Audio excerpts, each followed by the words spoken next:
And we are live, only about a whole 7 minutes late. And these are the mornings. I don't know. These ones resonate almost more than the mornings that go absolutely well. For example, I could not get this camera on my phone to connect and register the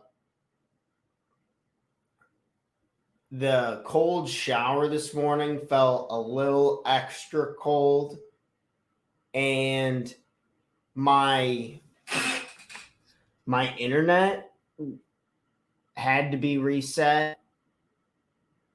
And then while I'm doing that, I'm running around trying to put a button up shirt on and stuff.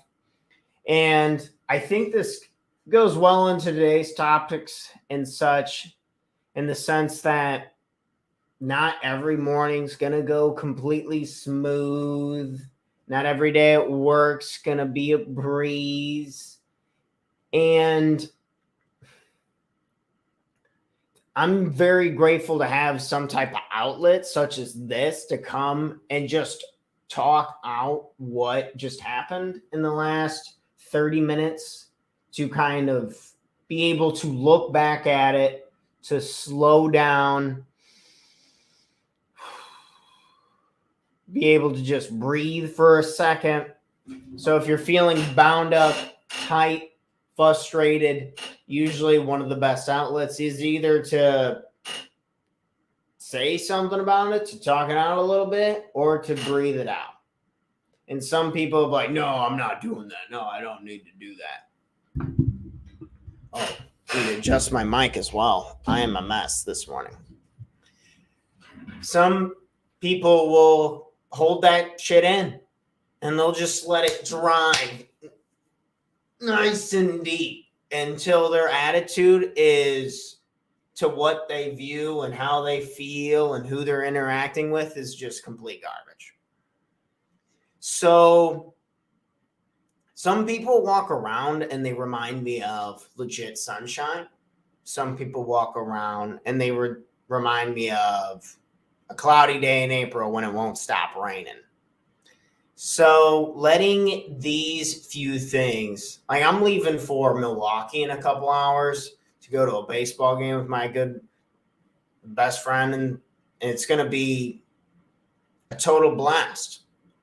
And internet connection, camera issues. So I would want to ask you before we get into today's topics today, is there anything small that's going on today that could possibly ruin something big? Something small, stubbing the toes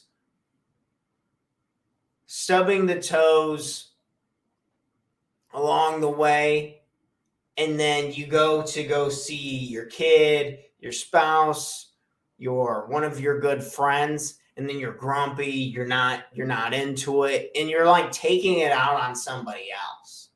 This can be very dangerous because no one is a mind reader, right? Yes or no? And a lot of times people don't even know what's going on with you. And then you just act frustrated and pissed off. And then they view you, they're like, well, fuck that guy. What an asshole, right? And they have no idea that you're running around here, stubbing your toe, acting fanatic, and you can't get it all together. And now you're pissed off and frustrated.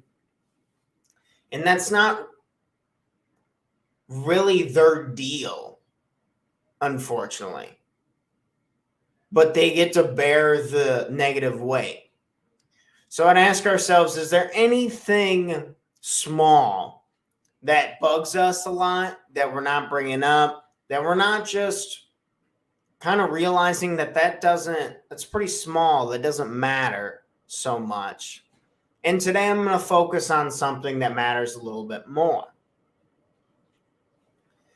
With that being said, I got some tips and some tools from the headline of the show today is reading every day. Big believer that people who read just simply have an edge. And another book, we had talked about Abraham Lincoln a little bit the other day. But today we're going to talk about this book. It's called The Thin Green Line. It's, I think it's pretty good. I'm about halfway done with it. The Thin Green Line, The Money Secrets of the Super Wealthy. Paul Sullivan. I've read a couple of his other books, and very simple, faster read compared to, some thicker history book from the early 19th century, comparatively anyway. Yeah, let's go over a couple of the concepts that he's got going on.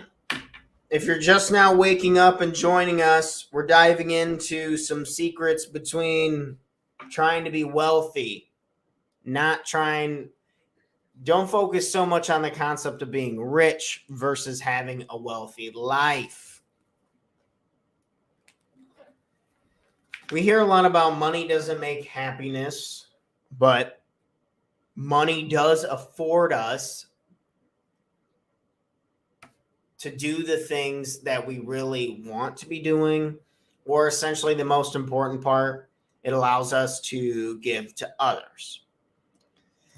Big Tony Robbins fan, and he was running these studies on people and how much satisfaction they were getting between getting money versus giving it away, and it's not even close. And there's these studies additionally from Robbins within Paul Sullivan's book. The people who live in the top 1%, the wretched, just the corrupt, the disgusting top 1% that so many people talk about.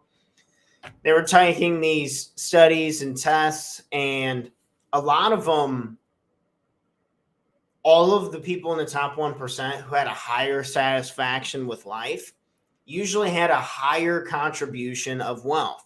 Like they donated to some favorite charity. They donated back to alumni school programs that they had attended. They have some sort of sense of community, and they give money to something they cared about. So, of course, you could argue, well, they're just happy because they have all this money to spend. And unless you're in the sphere of the top 1%, it'd be easy to argue and just point to that directly. However, if you think of in the past, whenever you did feel really good, were you giving someone something that you had? Were you sharing something, such as an experience, some of your resources? This concept of giving, how to be wealthy. So instead of striving so much to be rich, my interpretation would be we can become more wealthy, doing more things we care about with people we care about, and helping provide and give back to the people that we care about. And this is definitely along the lines of my long-term goals. And I get it. It can be frustrating when you're starting off as a business owner and you have goals and structures and ideas for the business. Additionally, you're trying to avoid high taxation, so reinvesting. So being in a position to give back early on is tough, and it can be extremely frustrating. However, gaining a grasp, reading books about becoming wealthy, about having a wealthy life, these need to be cemented now, understood now, so there's not so much confusion, delusion, and all of these other things that can steer us in the wrong direction with our mindset as we get older. So looking for ways to give back. And if you can't give money, you can give something even more valuable than money. Your time, your attention, your empathy. It's wild that that's actually what most people want, is the time, the attention, the empathy, just, listening, that can be worth millions and millions and millions of dollars if you just have a supportive team of people who you care about. Because it does feel really good to talk about accomplishments, to talk about growth and things that you care about with the people that you care about. So if you can't give money, maybe placing yourself, where can I give a little bit more of my time? Can I work for the community a little bit? Can I give back to my family members, my close friends who are doing all these, allowing me to do all these fun things? And maybe that's where we need to place our focus. Maybe that needs to be a motivator for us in order to become wealthy, is that we do it in order to give. Henry Ford, he said he always strived to make hundreds of millions of dollars to give hundreds of millions of dollars away. That's understanding that, seeing the growth and the personal development of everything that he had within manufacturing. But at the end of the day, what really mattered was giving back and supporting the country, the people, the initiatives, the ideologies that help build us up. So looking to give back next. So looking to give. Let's type this into the chat, get it rolling. Looking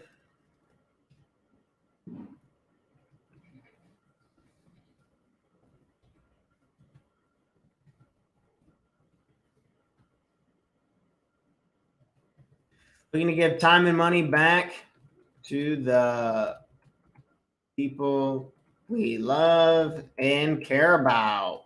Woo! If you're just joining us now live, we are going over tips and tricks on how to have a wealthier life. Our goal isn't to become rich, although I have no problem with setting goals to make a lot of money. However, to be truly at peace, to be the best version of ourselves, we are looking to give time and money back to the people we love and care about most. I'll leave a question in there. Where can you be more supportive with your time and money?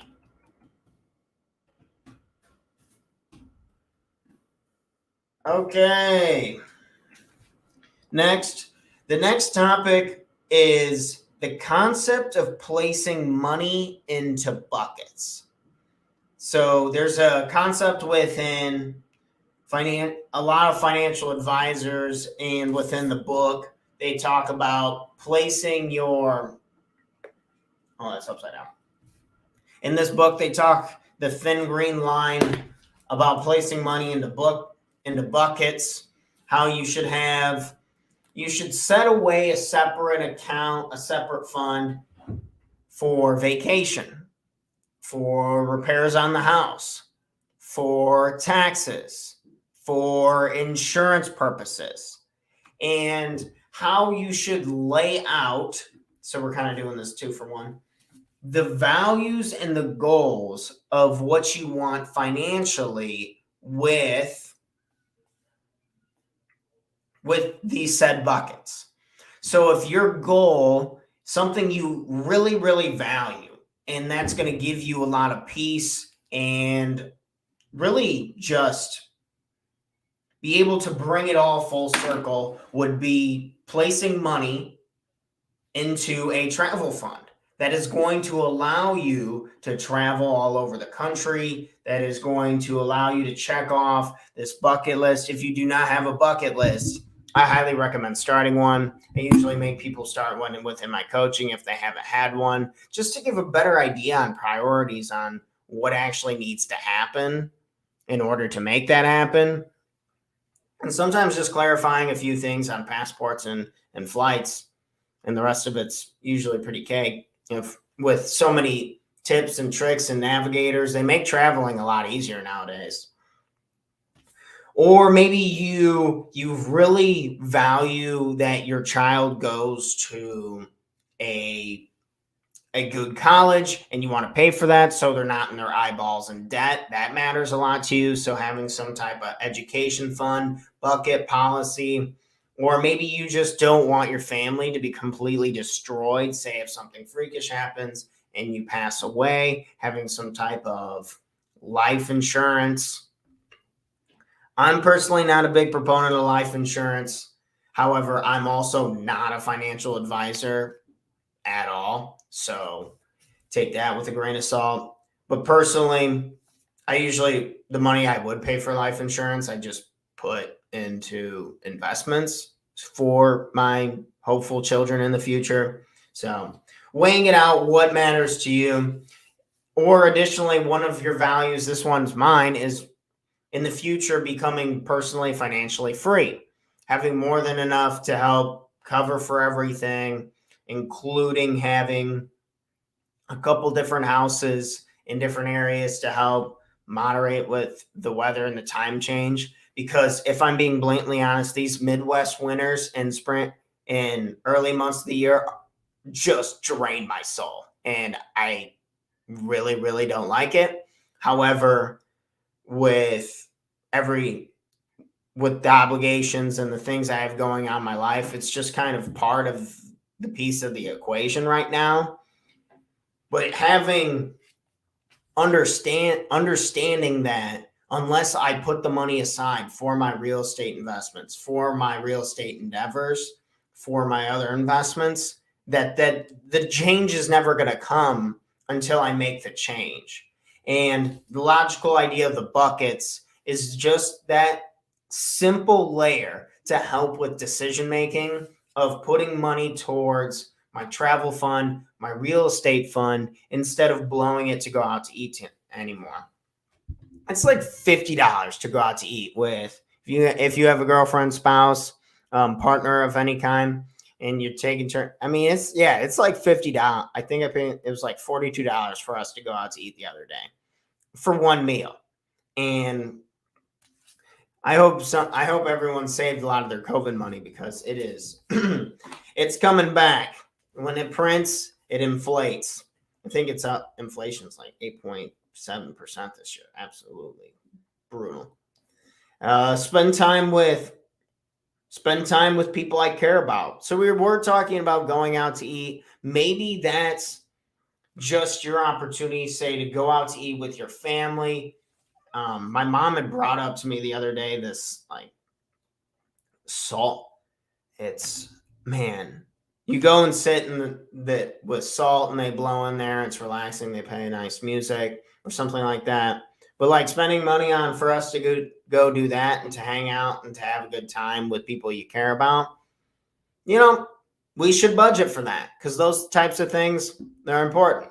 Or vice versa, other things that we do, spending a little more money on, say, your skincare and budgeting for that because you want to invest in your health.